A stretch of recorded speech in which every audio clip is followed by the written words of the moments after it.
The Arizona sun burned bright against the tarmac as the A-10 Thunderbolt II sat silently, its massive GAU-8 Avenger cannon exposed like the grin of a sleeping dragon. Airmen moved around it, each focused on maintenance tasks before the afternoon sortie window opened. But one figure stood apart, kneeling beneath the aircraft, sleeves rolled up, a rag draped over one shoulder, and her hands deep inside the cannon's open paneling. Most of the crew didn't know her. She had shown up that morning with a soft-spoken introduction, offering to assist with routine cleaning and inspection. She didn't look like anyone special, hair pulled into a loose bun, grease smudges on her cheeks, boots worn like they had seen too many miles. To the A-10 maintenance crew, she was just another late addition to help them clear the backlog. To everyone else, she was invisible. At least until Staff Sergeant Cole, the crew chief, walked back from the tool shed.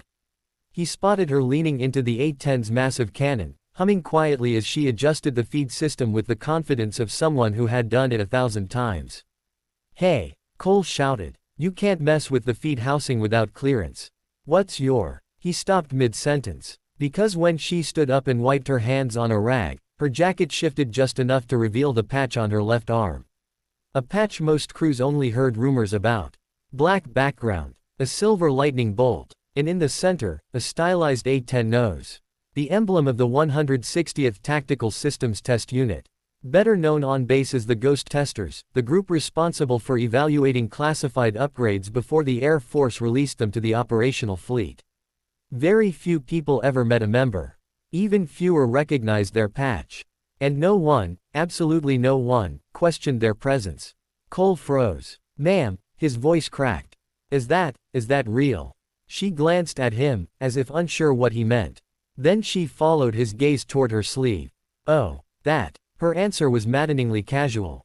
Cole swallowed. You're with the 160th. "Used to be," she said with a shrug. "I'm only here temporarily. Thought your bird could use some help." Cole stared at her like she had announced she built the A-10 with her bare hands. Most maintainers worked their entire careers without meeting a weapons systems tester of her level. They were the ones who flew with pilots during live fire evaluations. The ones who handled experimental software, upgraded cannon housings, new ammo belts, stuff regular crews weren't cleared to see. And here she was, cleaning the GAU-8 with a rag she probably picked up from a supply shelf.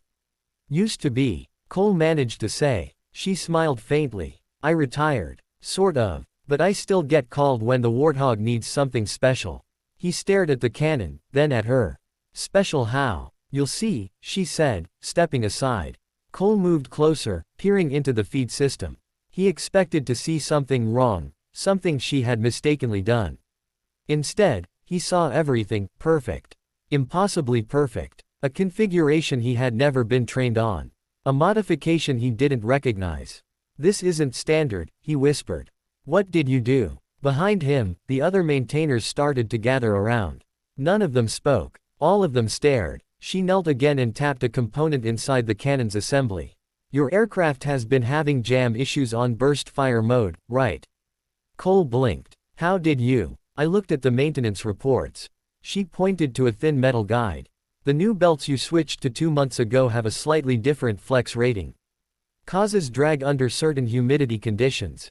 I adjusted the tension housing and corrected the angle."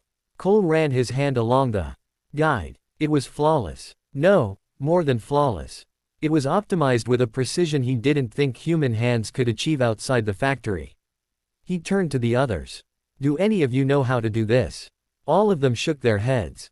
One whispered, "She did that in like 15 minutes. Cole stood again, suddenly aware that he had been speaking to her like she was a trainee. "Ma'am, I'm sorry for yelling at you earlier." She laughed softly. "Don't apologize. I didn't introduce myself properly." She extended her hand. "Name's Ray Morgan." The name hit Cole like a strike. He knew that name. Every A-10 crew chief did. Ray Morgan, the systems specialist who had saved the entire Warthog fleet from being grounded 8 years ago when a major cannon fault threatened to sideline the aircraft. She had rewritten the diagnostics code, reconfigured the test parameters, and personally instructed dozens of crew chiefs on emergency procedures. The Air Force had awarded her a commendation that few maintainers ever received. Some said the program brought her out of retirement just to fix things others couldn't. And she was here, cleaning an A-10 like it was a weekend hobby. Cole slowly shook her hand. It's an honor, ma'am. Ray, she corrected. I'm not big on formalities. The younger crew members exchanged looks, equal parts awe and disbelief. So, Cole said, trying not to sound like a nervous cadet, what brings you out here? We didn't request a specialist. Your commander did, Ray said. He didn't want to alarm anyone. Said your squadron was having too many weapon feed failures for his comfort. Cole exhaled sharply. Yeah, 3 last week alone. I know. And I fixed all 3 aircraft this morning. All eyes widened. You fixed 3 already? One of the airmen asked. She nodded. 2 needed tension adjustments. 1 had a faulty roller. Your birds are solid, Cole. They just needed a little love. Cole had no idea whether to feel relieved or embarrassed. But this one, Ray placed a hand on the cannon housing. This one's special. Cole frowned. Special how? She stepped back and crossed her arms, watching the sunlight gleam across the massive 7-barrel cannon. This aircraft has logged more cannon hours than any other A-10 on the base. Whoever's flying it is pushing it to its limits. That kind of dedication deserves a cannon that won't fail them. Cole looked at the jet, then at her. You've flown with A-10 pilots before, right? A few hundred, she said casually. What's it like, sitting behind this thing when it fires? She smiled, and for a moment, her eyes carried memories the rest of them could only imagine. It's like being inside a thunderstorm that you control. The roar shakes your bones. The vibration travels through the seat, through your legs, all the way to your teeth. You feel the entire world tremble in front of you. And when the rounds hit their target. She paused. It feels like justice. The crew stayed silent. Even the wind seemed to quiet down. Ray wiped her hands on her rag again.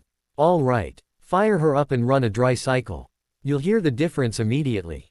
Cole signaled to one of the airmen, who ran to start the power cart. Within minutes, the A-10 hummed to life. The cannon cycled, smooth, seamless, without the slightest hitch.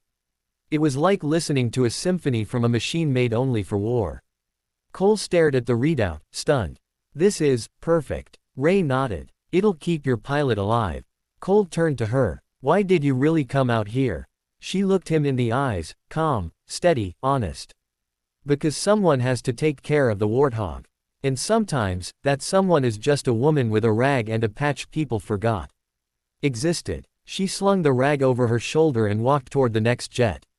And every single maintainer on the line stepped aside as if a legend was passing through their midst.